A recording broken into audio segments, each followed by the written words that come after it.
इसमें ज़्यादा नहीं आने का, यहाँ तक लाइयो। पेट्रोल इसमें ऊपर तक आ गया है। अगर मैं इसमें फिंगर डिप करता हूँ तो मेरी फिंगर इस पर जा रही है, आप देख सकते हैं बिल्कुल ऊपर तक पेट्रोल आ रखा है। बस अब जो इसका कैप है ये बंद होने की हल्की सी जगह बची हुई है। सो जब फिर से रिफ़िल कराएंगे, यहीं तक इसको रिफ़िल कराना है। और अभी मैं ये ट्रिप बी कर देता हूँ 0। तो मैं जितना भी चलने वाला हूँ ये ट्रिप बी पर ही चलने वाला हूँ। मेरी ट्रिप भी 0 हो चुकी है। और अब ये माइलेज टेस्ट के लिए मैं इस स्कूटर को कंटिन्यूसली 50-60 किलोमीटर तक चलाने वाला हूँ और उसके बाद फिर से मैं इस स्कूटर को रिफ़िल कराऊंगा। और ये 50-60 किलोमीटर में ये स्कूटर हाईवे पर ही चलाने वाला हूँ। मेरी हाईवे रनिंग ही होने वाली है।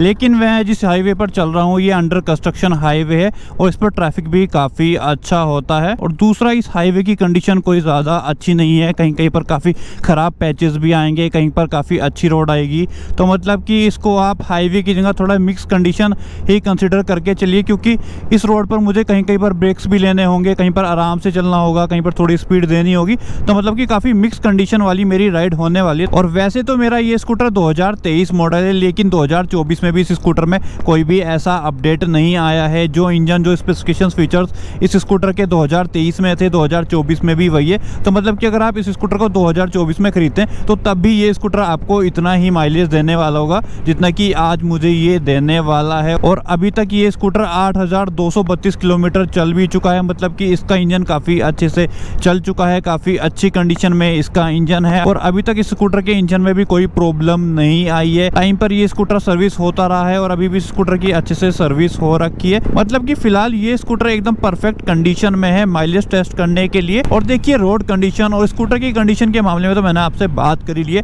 बाकी अगर राइड स्टाइल के बारे में बात की जाए कि मैं इस माइलेज टेस्ट के लिए इस स्कूटर को चलाने कैसे वाला हूँ, तो दोस्तों देखिए जैसे आप नॉर्मली चलाते हैं ना कि जहाँ पर आपको रोड अच्छी मिली, आप 70-80 चलते हैं, तो वैसे ही मैं भी चलने वाला हूँ। जहाँ पर मुझे लगेगा कि आराम से चलना है वहाँ पर मैं आराम से चलूँगा। मतलब कि एक रेगुलर कंडीशंस में आप जैसे चलाते हैं वैसे ही मैं चलाने वाला हूँ। ऐसा नहीं होगा कि माइलेज टेस्ट कर रहा हूँ तो मैं इस स्कूटर पर कोई लोड नहीं दूंगा, काफ़ी आराम से चलाऊँगा और मैं कोई ज़्यादा इसको झूझा भी नहीं करूँगा। मेरी जो मैक्सिमम स्पीड होने वाली है वो 80 किलोमीटर पर आवर ही होने वाली है। इससे ऊपर मैं स्कूटर को नहीं लेके जाऊँगा कहीं पर भी, चाहे मुझे कैसी भी रोड मिले, क्योंकि इससे ऊपर अगर मैं इस स्कूटर को लेकर के जाऊंगा तो डेफिनेटली इसकी जो इफ़िशियंसी है वो ड्रॉप होगी और इंजन पर काफ़ी फिर स्ट्रेस आने लगता है।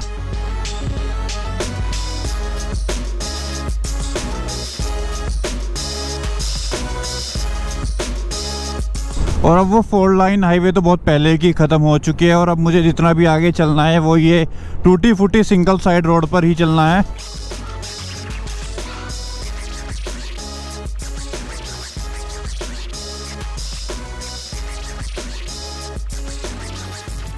अभी तक ये स्कूटर 31 किलोमीटर चल चुका है और फिलहाल मैं ये चौधरी चरण सिंह गंगा बैराज के ऊपर हूँ।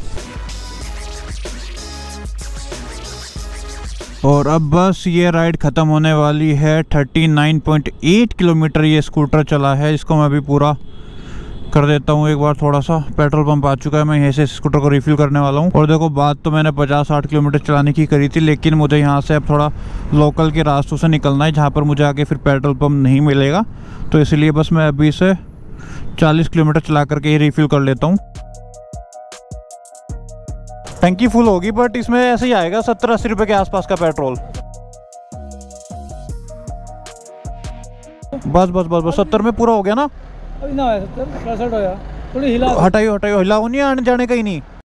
कितना आया इसकी स्लिप निकाल दो। और अब अगर आप पेट्रोल को देखेंगे तो इसमें बिल्कुल उतना ही पेट्रोल है जितना मैंने पहले रिफ़िल कराया था, उससे लगभग 10-20 ml ज़्यादा ही हो गया होगा, कम तो बिल्कुल भी नहीं है।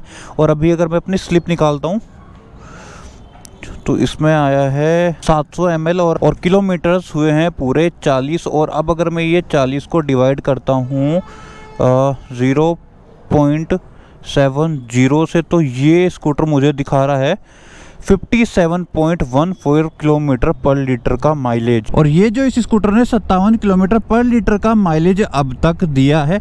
इस माइलेज पर मैं थोड़ा भरोसा कर भी लेता। अगर मैं इसको थोड़ा आराम से चला रहा होता, मैं इसको खाली रोड पर चलाता, काफ़ी स्मूथ हाईवे पर मैं इस स्कूटर को चलाता, तो मैं इस माइलेज पर एक बार को यकीन कर भी लेता कि चलो ठीक है स्कूटर को आराम से चलाया गया है, इसने इतना माइलेज दे दिया होगा। लेकिन आपने देखा है कि मैंने तो इस स्कूटर को एक काफ़ी ख़राब से रास्तों पर चलाया है, काफ़ी टूटी फूटी हाईवे थी, उस पर ट्रैफिक भी काफी था, काफी गड्ढे थे। मतलब एक तरह से आप कह सकते हैं कि मैंने हाईवे की जगह इस स्कूटर को सिटी कंडीशंस के हिसाब से चलाया है। और ऐसी सिचुएशंस में अगर ये स्कूटर 57 किलोमीटर पर लीटर का माइलेज दे रहा है तो वो थोड़ा सा सरप्राइजिंग हो जाता है। और मैं एकदम से इस माइलेज पर ट्रस्ट नहीं कर सकता हूँ, ना ही मैं आपको ट्रस्ट करने के लिए रिकमेंड कर सकता हूँ। इसलिए मैं फिर से अब ये माइलेज टेस्ट करने वाला हूँ। और कल मैंने ये स्कूटर ये ट्रिप बी में 40 किलोमीटर चलने के बाद रिफिल कराया था। उसके बाद 25 किलोमीटर मैंने थोड़ा इसको लोकल एरिया में ही चलाया है। जैसे कि मैं इधर ये बिजनौर आया हुआ था तो मैं अपने थोड़ा पर्सनल रीजंस की वजह से इधर आया हुआ, तो फिर ये स्कूटर 25 किलोमीटर तो थोड़ा लोकल एरिया में चल चुका है। उसके बाद अभी घर जाते जाते 50-60 किलोमीटर ये स्कूटर और चल जाएगा। और तो मतलब कि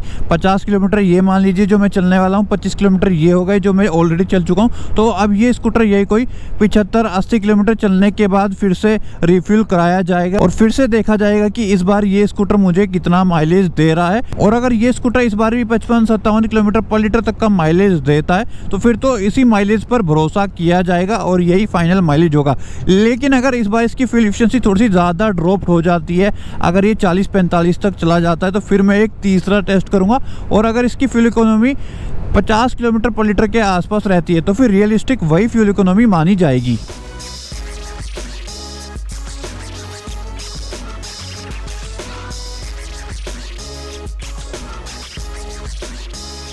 और अब तक ये स्कूटर 116 किलोमीटर ट्रिप बी में चल चुका है, जिसमें से कि 40 किलोमीटर तो कल के हो गए जब मैंने इस स्कूटर को फिर से रिफिल कराया था।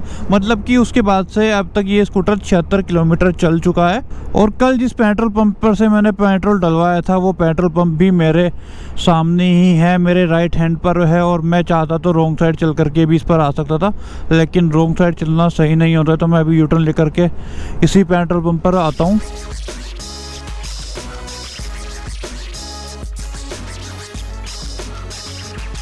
फुल होगी भैया, 1 लीटर के बाद आराम से चलियो। कितने का आ गया? 138 का ना, इसे 140 का कर दो बस। बस स्लिप निकाल दियो। और अब देखो पेट्रोल पूरा हो चुका है, मैं आपको फिर से एक बार दिखा देता हूँ। तो देख सकते हैं आप, जहाँ पर मैंने कल डलवाया था बिल्कुल वहीं तक पेट्रोल इसमें है। 5-10 ml का ऊपर नीचे हो सकता है, इससे ज़्यादा फ़र्क नहीं है। और अब तक ये स्कूटर टोटल चला है 119.7 किलोमीटर। ठीक है, अब इसमें से 40 में कल के माइनस कर देता हूँ तो आता है 79.7। इसको अगर राउंड ऑफ में बोल तो 80 किलोमीटर आप बोल सकते हैं। और पेट्रोल आया है इसमें 1.45। तो ये जो माइलेज निकल करके आया है ये पूरा 54.96, मतलब कि आप 55 किलोमीटर पर लीटर का माइलेज बोल सकते हैं। और मेरे 2 बार टेस्ट करने के बाद एक बात से तो मैं क्लियर हो गया हूँ कि अगर आप ये स्कूटर प्रॉपर सिटी कंडीशंस में चलाते हैं, आप सिटी राइड्स करते हैं, तो तब भी ये स्कूटर आपको 50 किलोमीटर पर लीटर से नीचे तो माइलेज नहीं देने वाला है। आप इसके माइलेज को आराम से 50 से 55 किलोमीटर के बीच का मान करके चल सकते हैं। और मैं तो इसके इतने माइलेज से बिल्कुल 100% सेटिस्फाई हूँ, मुझे तो कोई भी प्रॉब्लम नहीं लगी है। इससे ज़्यादा मैं तो बिल्कुल भी किसी तरह से उम्मीद ही नहीं कर रहा था। मैं तो इस स्कूटर से यही कोई 45 से 50 किलोमीटर पर लीटर के बीच के माइलेज की उम्मीद कर रहा था। तो मतलब मेरी एक्सपेक्टेशन से तो इसने मुझे ज़्यादा ही माइलेज दिया है। बाकी इसके माइलेज पर आपके क्या विचार है? आपके पास भी अगर टीवीएस जुपिटर 125 है, वो आपको कितना माइलेज दे रहा है? या फिर आपके पास कोई और 125 सीसी का स्कूटर है, वो आपको कितना माइलेज दे रहा है? वो सब आप कमेंट करके ज़रूर बताइएगा। और बस आज की इस वीडियो में इतना ही, और मैं मिलता हूँ आपसे अपनी अगली वीडियो में।